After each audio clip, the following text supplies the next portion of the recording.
Welcome to the Coast to Coast podcast, brought to you by Play Picks and the Lines, coming to you from the West Coast. Josh Lander, joined by my guy Nate Weitzer on the East Coast. And we're looking at another slate here riddled with COVID players out as a result of this, G League players coming up.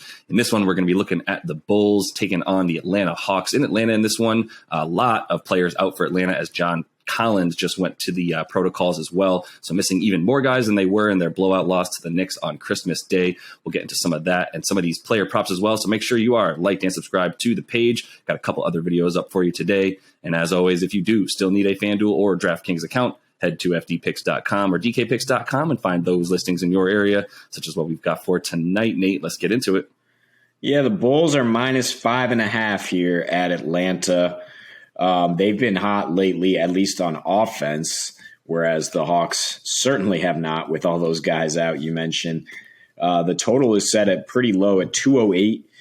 And looking at the other games tonight, you've got a huge total in Charlotte, 235.5, with the Hornets minus 6.5 against the Rockets there. The Celtics are minus 8 at the Timberwolves, who are without Karl Anthony Towns and others. Jazz minus 7 at the Spurs, who are without DeJounte Murray. Grizzlies plus 8 at Suns. The Mavericks still without Luka and several others, minus 1 at Portland. And then the Nets, who got a few guys back, still without KD and others, though, minus 4 at the Clippers, who are without Reggie Jackson and Paul George. We'll dive into that one in a separate episode today. Looking at Bulls Hawks here, though, I mean, the Hawks just were absolutely anemic against the Knicks team that couldn't stop anybody on Christmas, getting 87 points, continuing their snail's pace of play, about 92 possessions per 100, which was faster than they played against the Sixers that love to slow it down, but still would rank slowest in the league in that span.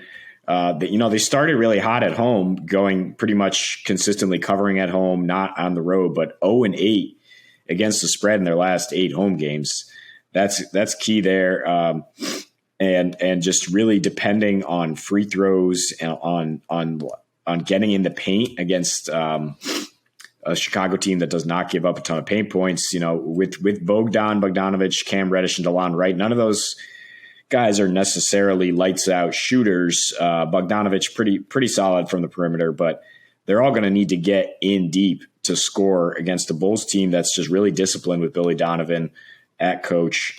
But really, this is more about, I don't think they can keep pace with the Bulls offense, which is number 1 in efficiency in their last 3 games. They don't have Caruso or Lonzo Ball. It's certainly going to hurt their defense, but they do have MVP candidate DeMar DeRozan, Zach LaVine, and Nikola Vucevic.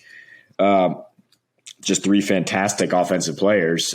You look at the last time they played on 0 days rest in Houston, even that game was at a slow pace, 94.6 possessions per 100, and the Bulls score 133. So for me, it's more about taking some offense here and not necessarily counting on the Hawks to hold up their end of the offense and get this over 208, but just betting the Bulls at 106.5. I think they definitely score more than that here tonight. Even if it's played at a slow pace, I think they'll get enough points to get over that. Yeah, that's the safest bet tonight for sure. The Knicks should have scored that 106 against the Hawks in their last game, but they went just completely anemic in the second half, probably just because they were focused on getting Kemba that triple-double, and the game just turned into a complete circus, to be honest with you, as it was already about 15 to 20 points in the third quarter and pretty much over at that point because the Hawks couldn't score. And I think if you like the Bulls to get 106.5 points tonight, which I definitely do, then there's no reason to not like that spread as well. As this isn't really about, look, when Caruso and Lonzo sit, this is a different team. We know that. They can't beat the Bucks or the Nets or the Warriors. They can't hang with any of those teams without Lonzo and Caruso in a 7-game series.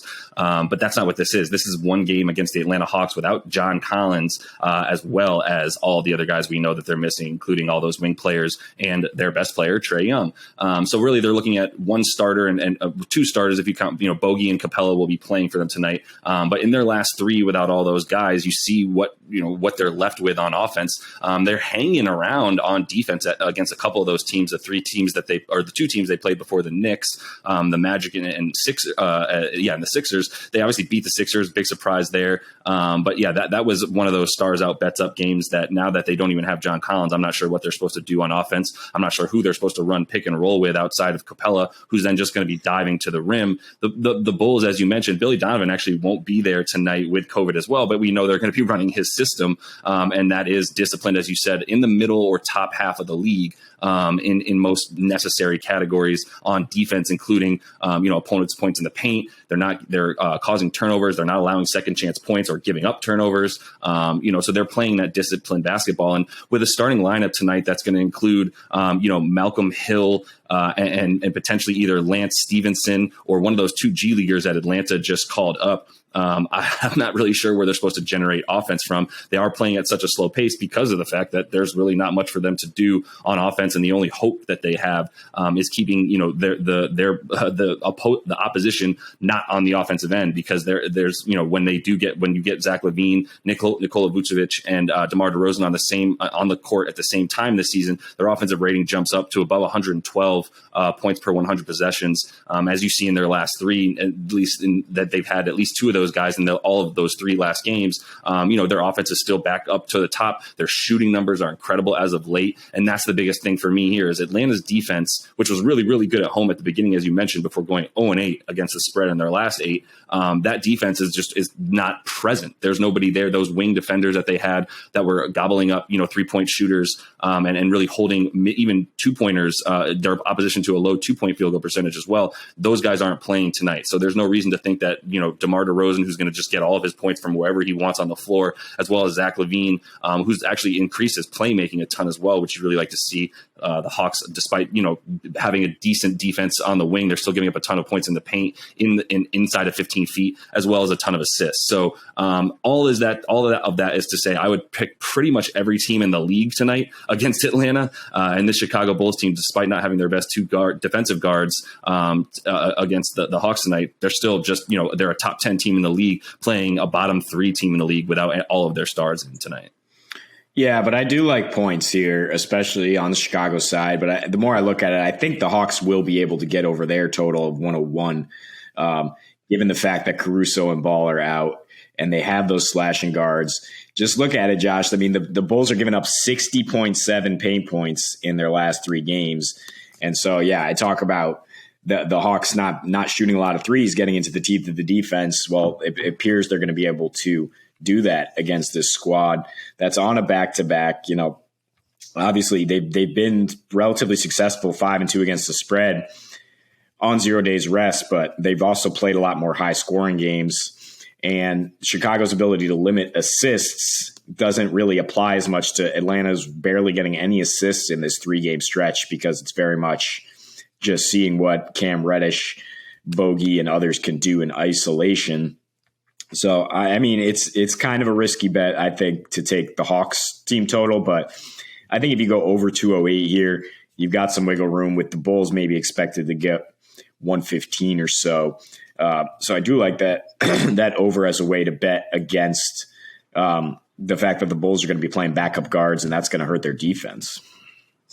Yeah, I would have loved that bet to hit for the Knicks game. That score stood at 112 at the end of the first half, and then ended at about 187, I believe, something like that. So it was a brutal second half offensively. I don't think you expect the same thing from the Bulls in this one.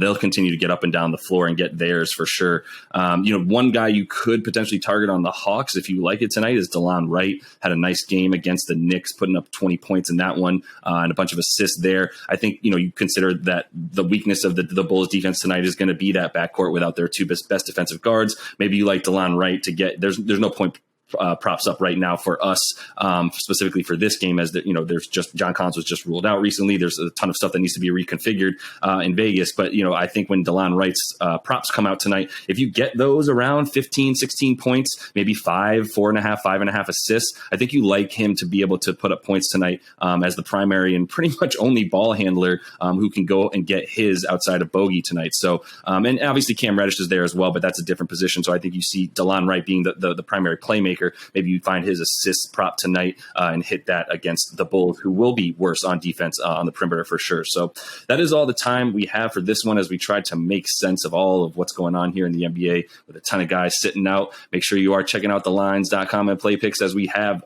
those updates for you on who's going to be playing each and every night, including tonight. So until we see you next, happy betting.